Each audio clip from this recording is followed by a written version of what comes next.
Hey everyone, Miss Stacy here. Well, as you can see, I'm sitting on my couch today. Got my nice comfy blanket. That's because I've been sick. So instead of doing gymnastics with you guys today, I thought we could read a story together. I want to read you my favorite Dr. Seuss story. So since I've been sick and been getting some rest, you've probably heard that before, huh? When you are sick, your parents might have you take a nap or have you sit still and rest. And that actually does help getting some rest. Now, when we're resting, we're just staying still. So we might think we're not doing anything, but actually our bodies are doing an awful lot when we're resting, and especially when we're sick, because our bodies are then working really hard to fight off those germs. We've been hearing a lot about germs lately, right? Been hearing about washing your hands and people wearing masks because we don't want to pass those germs around.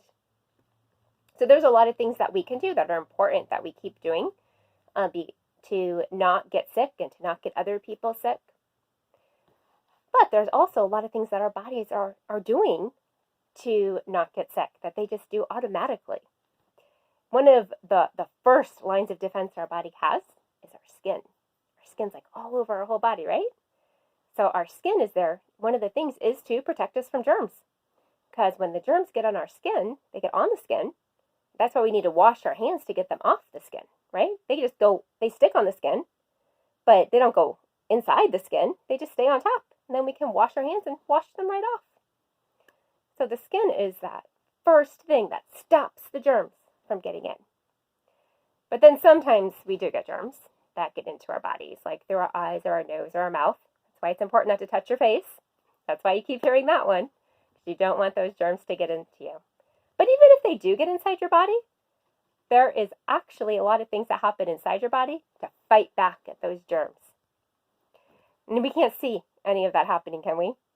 Right? The germs are so little that we can't see the germs. And then the things that happen inside our body, we can't see those things happening that our body's working to fight off the germs. But that is why we get more tired when we're sick. That's one of the reasons, because our body is actually working really hard. So when you're sitting still and resting or you're taking a nap, your body is working really hard to help you to get better. And we can't see that stuff, but you know what? Scientists can see some of those things because they use what's called a microscope. And there's some really powerful microscopes they have that can see really tiny things that we could never see with our eyes. But they can look at it through the microscope and they can see what these things look like and what things they're doing. And here's a book I have. It's this one's a human body encyclopedia. So it has pictures of things like germs and cells and little tiny things. And this one is an artist drawing. Somebody drew what could be seen through a microscope of blood. When we see blood, we just see red liquid, right? But there's actually all sorts of different things that make up our blood, all different parts of it. One of the things is these white blood cells. And the white blood cells are what our body uses to fight off the germs. It recognizes that something is there that shouldn't be, and so it goes into action.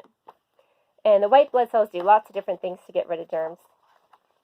One of the things it does, this is actually a picture from a microscope. See that? And this is a white blood cell, and it's actually eating up this germ and going to destroy it by eating it up. I thought that was kind of silly. So this is a fun book to look at. I like looking at books like this because then I can learn lots of interesting things. So that's important for us to know that when we rest, it is good for us. So when we're sick, we want to get enough rest. If somebody in our family is sick, we can help them get some rest too. And it's good to have some comfortable things around, right? When we're getting rest, like I got my fluffy, puffy blanket and I put on my comfortable sweatshirt. This is actually one of the sweatshirts for work. So, well, it should say United Sports Academy on it if it's for work. I don't see United Sports Academy. Okay, so, well, guess it's time to read the book. Let's get the book. Oh, did you see that? It has it on the back, doesn't it? It says United Sports Academy on the back of it. So here's the book to read. Now, I know it looks like a little book. I promise you it's not a baby book. It's a Dr. Seuss book. It is a board book, but I've taken it out of the library before as a regular book with regular pages, but I just didn't have that book right now at my house. So I can't read, so we will read it in this book that I do have at my house. And this one is called The Shape of Me and Other Stuff.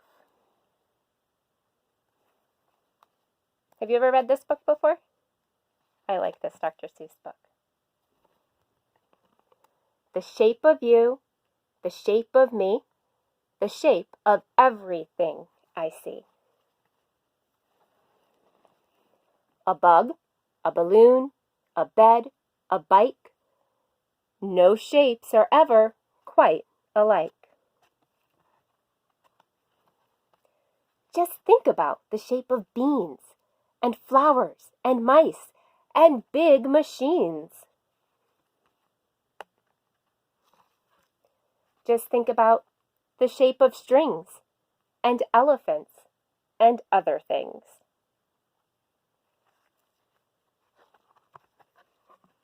The shape of lips, the shape of ships, the shape of water when it drips. And the shape of camels, the shape of bees, and the wonderful shape of backdoor keys. And the shapes of spider webs and clothes. And speaking of shapes, now just suppose you were shaped like these or those, or shaped like a blog or a garden hose. Of all the shapes we might have been, I say hooray for the shapes we're in. So that's my favorite one because I actually like to quote this book sometimes when I get really frustrated, when my day is not going the way I like. I like to say the beginning of this story and the end of the story. I'll be like, the shape of you, the shape of me, the shape of everything I see, of all the shapes we might have been, I say hooray for the shapes we're in. And then I feel a little bit better. It makes me feel happier. So that's my favorite Dr. Seuss book. Thanks for taking some time to read a story with me, helping me get some rest. So remember, get enough rest if you get sick. If somebody in your family gets sick, I know you guys are great helpers. You can do some things to help them be comfortable and get some rest too. It won't make you immediately feel better, but it will help. So I'll see you guys all later. Bye.